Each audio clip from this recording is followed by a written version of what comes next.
Pemirsa, warga Nagan Raya Aceh dihebohkan munculnya gelembung gas di pinggir sungai pasca banjir bandang melanda wilayah ini.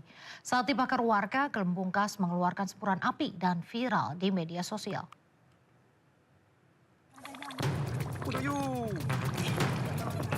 Pasca banjir bandang melanda Aceh, muncul fenomena gelembung gas di pinggir sungai Desa Gunung Cut, Kecamatan Darul Makmur, Kabupaten Nagan Raya Aceh. Warga yang berada di lokasi mencoba membakar dengan korek api untuk memastikan gelembung tersebut. Benar saja, api tiba-tiba membesar. Gelembung gas ini muncul sudah 2 hari lalu. Pihak kepolisian telah turun ke lokasi untuk mengamankan titik gelembung gas sehingga tidak didekati oleh warga. Kita akan mendatangkan tim ahli dulu untuk menyelidiki sebenarnya apa ini. Apa benar gas atau jenis apa yang keluar ini. Jadi kita akan turunkan tim berkoordinasi dengan instansi terkait, barangkali SDM. Untuk masyarakat mungkin Pak Bupati yang mendekati atau ada himbauan khusus mungkin? Ya, kita menghimbau supaya masyarakat ya berhati-hati ya, karena kita belum tahu apa sebenarnya ini.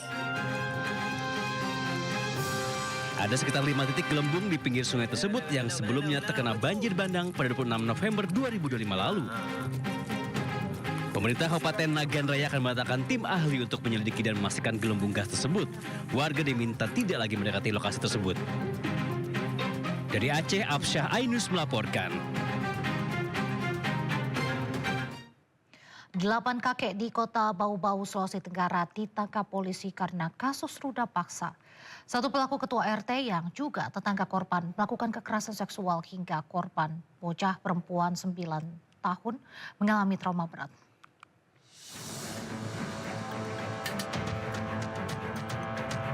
Sungguh tragis nasib yang dialami bocah perempuan berinisial AA yang masih duduk di bangku kelas 5 sekolah dasar di Kecamatan Walio, Kota Bau-Bau, Sulawesi Tenggara. Bocah perempuan ini menjadi korban kebejatan 8 orang kakek-kakek yang masih tetangganya sendiri. Bahkan salah satu pelaku merupakan oknum ketua RT di lingkungan tersebut. Korban pertama kali mengalami tindakan asusila 2 tahun lalu oleh seorang kakek yang masih tetangganya sendiri. Saat itu korban masih duduk di kelas 3 sekolah dasar. Tindakan tak senonoh terus berlanjut dengan pelaku yang berbeda termasuk oknum ketua RT di lingkungan tempat tinggal korban. Rata-rata para pelaku berusia 48 sampai 60 tahun. Ya, kita keinginan untuk dari pihak yang berwajib minta tolonglah kasus ini, tolong maksudnya dipercepat lah. Soalnya pelakunya semua sudah pada kabur. Baru berapa yang ditangkap? Baru 2 orang. Saat ini korban ini traumanya dia seperti apa nih? Traumanya sudah terlalu berlebihan, maksudnya dia sampai kejang-kejang. Kejang-kejangnya itu bukan sebentar, sampai kadang sampai 1-2 jam gitu. Untuk kasus pencabulan anak tersebut sudah ditangani oleh pihak Satreskrim Polres Bau-Bau, dan untuk tersangka yang telah ditetapkan oleh Satreskrim Polres Bau-Bau ada 2 orang, sedangkan pengakuan dari korban berjumlah 8 orang. Hingga kini polisi telah memeriksa 8 saksi dan mengumpulkan bukti-bukti.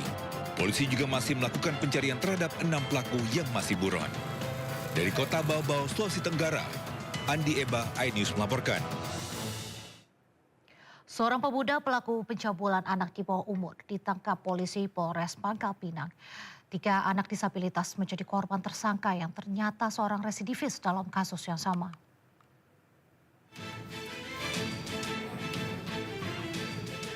AR, pelaku pencabulan terhadap anak di bawah umur, hanya bisa duduk di kursi roda saat dihadirkan dalam konferensi pers yang digelar oleh tim Buser Naga Polresta Pangkal Pinang.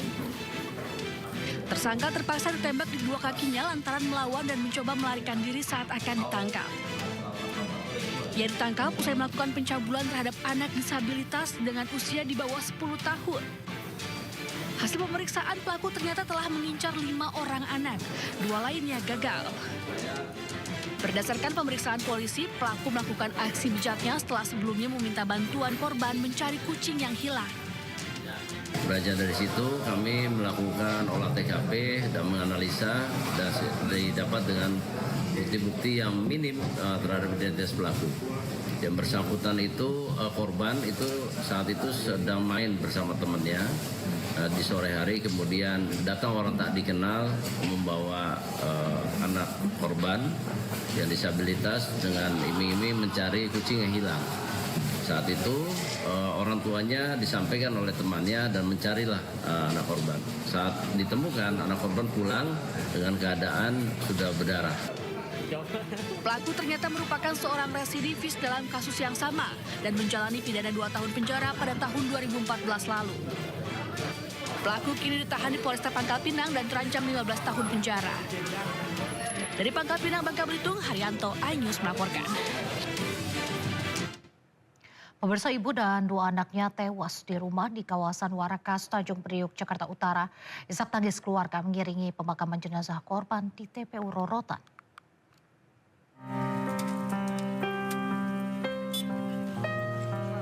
Isak tangis keluarga mewarnai pemakaman ibu dan kedua anaknya yang ditemukan tewas diduga keracunan di rumah kontrakannya di Jalan Warakas 9, Tanjung Priok, Jakarta Utara. Permudahlah. Ya Allah.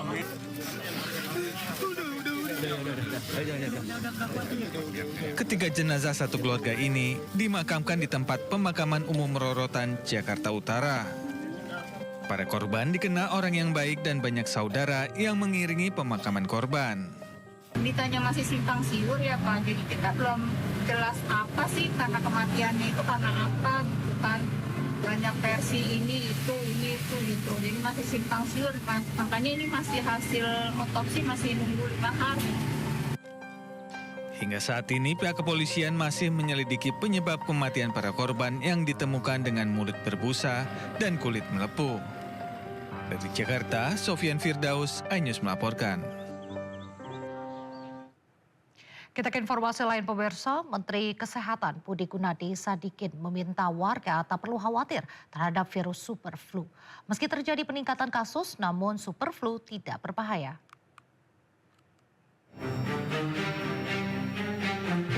Kasus influenza A subclade K yang dikenal dengan sebutan super flu meningkat. Meski tidak terlalu berbahaya, namun masyarakat diminta waspada. Mayoritas kasus terjadi pada perempuan dan anak-anak. Gejalanya antara lain demam tinggi, pilek, sakit kepala, batuk, dan nyeri otot. Menteri Kesehatan Budi Gunadi Sadikin menyebut super flu sudah ada sejak lama dan tidak seberbahaya COVID-19. Super flu tidak mematikan, jadi tak perlu khawatir. Ini sudah ada dari dulu H3N2.